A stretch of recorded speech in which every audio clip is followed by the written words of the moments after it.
Kirk, militant conservateur évangélique, a été tué d'une balle dans le cou lors d'une réunion publique sur le campus de l'université Régent, dans l'Utah. Le jour de sa mort, le militant affirmait sa foi en Jésus et le proclamait Seigneur. Militant engagé de 31 ans, marié et père de 2 jeunes enfants, Charlie Kirk s'était fait connaître notamment pour ses prises de position contre l'avortement et les identités de genre et en faveur du port d'armes. Suivez ce dernier moment avant de suivre ce que le pasteur Brandon a annoncé pour ce qui concerne la date du 23 septembre. J'ai 30 secondes à vivre. Je suis en train de mourir d'une blessure par balle. Mais que voudrais-tu vraiment me dire si j'avais 30 secondes à vivre? Mec, tu as 30 secondes. Dans 30 secondes, tu vas faire face au jugement éternel. Et il n'y a qu'un seul moyen d'y échapper. Ce n'est pas toutes les bonnes choses que tu as faites, ni ton bilan moral. C'est si tu as Jésus-Christ comme Seigneur et Sauveur. Et c'est la seule chose qui comptera. Il te reste 10 secondes. Tu meurs d'une blessure par balle et tu poses une question. Qui est Jésus-Christ? Et la réponse à cette question unique, qui est Jésus-Christ, est la plus importante pour tout le monde dans le public. Pas combien d'argent tu as, ni combien de bonnes choses tu fais. C'est qui est Jésus-Christ? Tu pourrais dire, Jésus était, tu sais, un conteur, ou un homme bon, ou un personnage historique.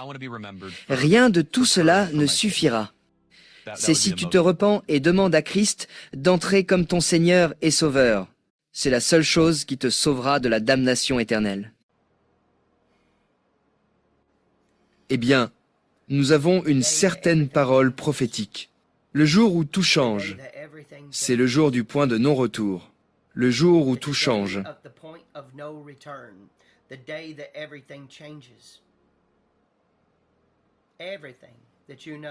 Tout ce que tu connais est sur le point de changer. Tout ce que tu connais est sur le point de changer. Le point de non-retour.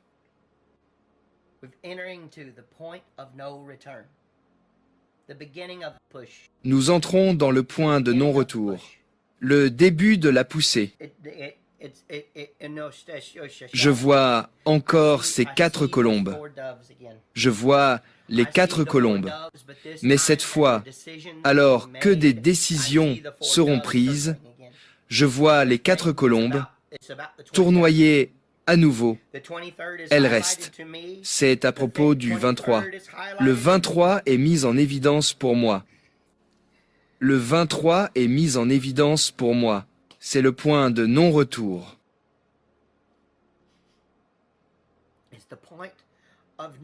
Tout va changer si rapidement. Je ne sais même pas pourquoi je pleure à ce sujet.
I don't even know what crying over it.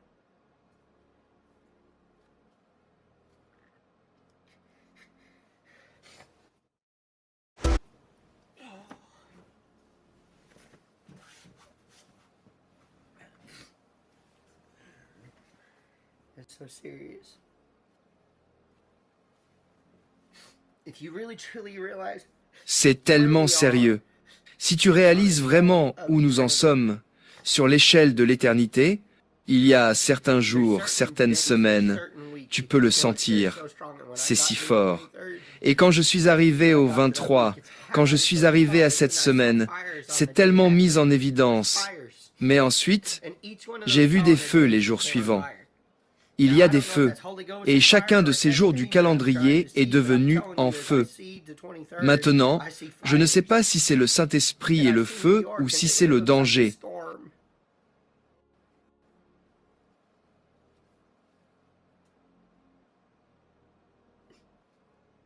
J'essaie de voir, mais je te dis, quand je vois le 23, je vois des feux, et je vois New York et ça ressemble à une tempête.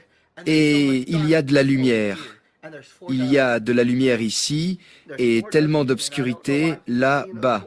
Et il y a 4 colombes. Il y a encore 4 colombes. Et je ne sais pas pourquoi je continue à voir ces 4 colombes, mais l'urgence pour les âmes des hommes. Nous manquons de temps. La plupart des gens ne réalisent pas que nous sommes au bord de la cascade.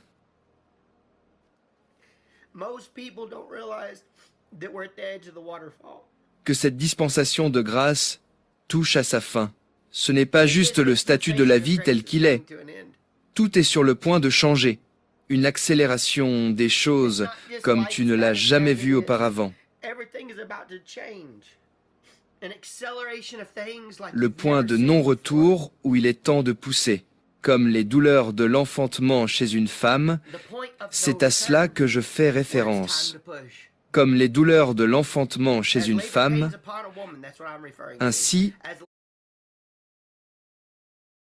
les douleurs deviennent si fortes, n'est-ce pas? Le bébé arrive et il y a tellement de gens qui dorment. Et quand je suis arrivé à cela dans l'esprit, je peux sentir l'urgence du cœur du Père concernant son peuple, tous les perdus.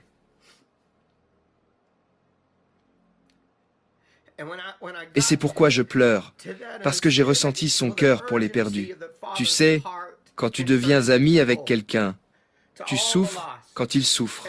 Et il ne veut pas que quiconque périsse, mais que tous arrivent à la repentance.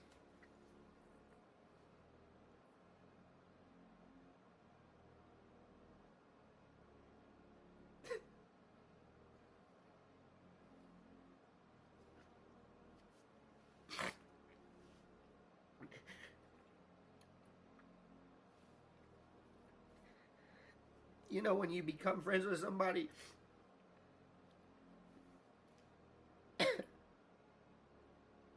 you hurt when they hurt.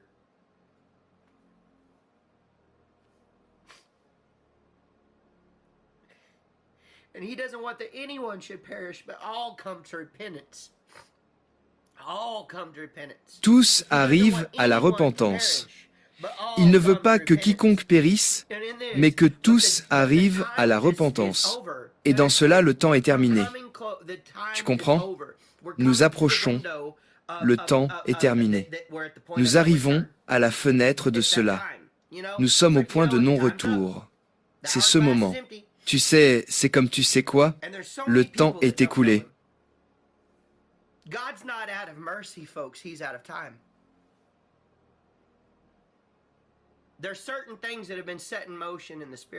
Le sablier est vide, et il y a tellement de gens qui ne le connaissent pas.